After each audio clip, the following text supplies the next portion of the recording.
Today is the day we celebrate workers, all of those who use their labor to make the world work, from assembly line workers to zookeepers and literally everything in between. If you do something that makes civilization function, we honor you. I doubly honor you because I love everything about the modern life. I love clean water, I love air conditioning, I love lights, I love the internet, and none of those things can happen without the labor of others. I can't do this with you right now without the labor of others. And we honor that. There is something fundamentally honorable about helping your community, even in your own self interest. And that's often what our labor is. If we're honest about it. We're all pursuing our own self interest in some way. Even me, I'm here today trying to save my lifestyle. That's why I'm running for office. I realize I have to give it up. Either if I lose my lifestyle. If I win, I lose my lifestyle. But still, it's still for me. It happens to benefit many, many others. And so when we labor not just for ourselves, we labor for the comfort of others. And labor unions have played an important role in our history and a unique role in the development of how we view labor. But they only offer one way, one perspective. And what is sad today is the modern labor unions are not my grandfather's labor unions. They no longer appear to actually be interested in maintaining the reputation of the unions or the workers. It's become their own crass game of either money or power, or maybe both. Now, there are some unions out there doing good work. The one that always comes to mind are the welder unions. They seem to invest a lot of training, and they seem to care a lot about their workers, and not just how much money they can get, not just how much, it's not just money and safety. It's about integrity and education and protecting the reputation of the union, because that's how you get the most important jobs. The union welders, if you're building a battleship, I want union welders, because the reputation of union welders is that the union takes care of that and you can focus your attention on other issues. And that's kind of a benefit that unions can provide to companies that they don't really do these days. It's become an adversarial relationship rather than a relationship where you work together to solve common problems.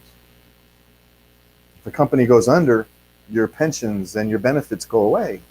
And so if a union contract is too restrictive, if it doesn't acknowledge, the realities of a changing economies, as we've seen in the past, bad things happen. And so short-sightedness does not only happen in companies. The bottom line thinking does not only happen in companies. And so the modern union has that problem as well. And they also are now having a dual problem, has been exposed by AB5, is that they are claiming to speak for people who do not want them to speak for them. They did not ask for the representation. They do not want it. But yet they continue to run around asserting that they speak for gig workers when they clearly don't. They astroturfed support for AB5. They locked out the average gig worker and imposed a view of employment that we don't want.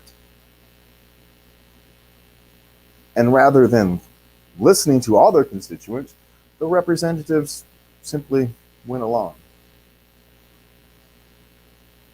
The question is why? It's a question I can't answer because I'm not in their heads. I don't want to assert bad intentions. But they clearly didn't do due diligence. And that is a problem. Workers have a right to be free. Free from intimidation. Free from threats. That includes from unions. Workers have the right to be free to choose their own benefits, their own values, their own perspective on what they want out of life. What unions call benefits, gig workers call chains. And if you don't respect that viewpoint, you're not speaking for us. Instead of coming to app-based gig workers and saying, what can we do to help you? We said, here, this is what we want you to want. And here's why we think it's good for you. Well, it's great, but you've ignored what we actually want, and you've ignored our actual problems. We don't want benefits. We call them change. We want freedom, but we do have problems. We had algorithm transparency that we wanted dealt with. He didn't deal with that. Didn't talk to us at all. And in the modern world, that's inexcusable. Why should, in the modern world, the people who pay the salary of the representatives have to go out of their way to speak to them? What, you can't send a staffer to monitor groups on Facebook? Do staffers monitor those who give you money? What's really important? Those who give you money for campaign contributions, or those who give you money through taxes? For me, those who pay taxes are more important than those who donate money. People who donate money should have no more access than those who don't.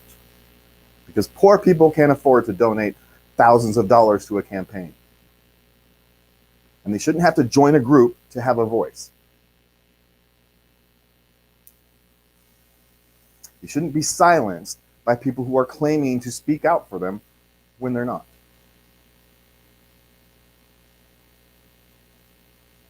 We talk about interference in the political process. Well, who's interfering in the political process when average people's voices are pushed out the way by people who claim to speak for them but do not? One of these things I am well aware of is that as a vice chair of the Libertarian Party here in Sacramento County, I only speak for the 9,100 registered Libertarian voters. That's it. That's why I'm not running as hardcore Libertarian. That's why you don't hear me speak about it very much. I don't ignore it. I will talk about it when it's required. But I'm trying to represent everybody. People I agree with, people I don't.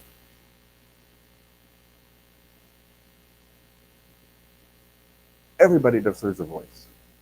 Everybody deserves to be heard. That's how civil societies work. We look around us. Our society is becoming uncivil.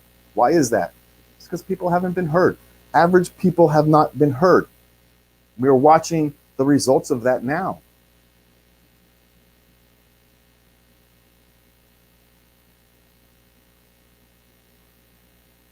Workers are the backbone of any society, the backbone of life.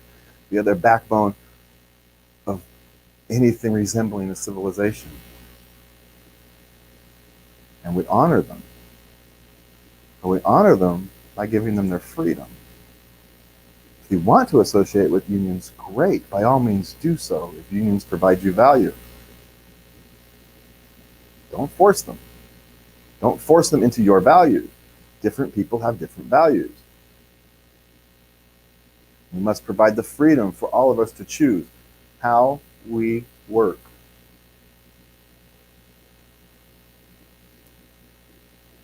Thank you for your time.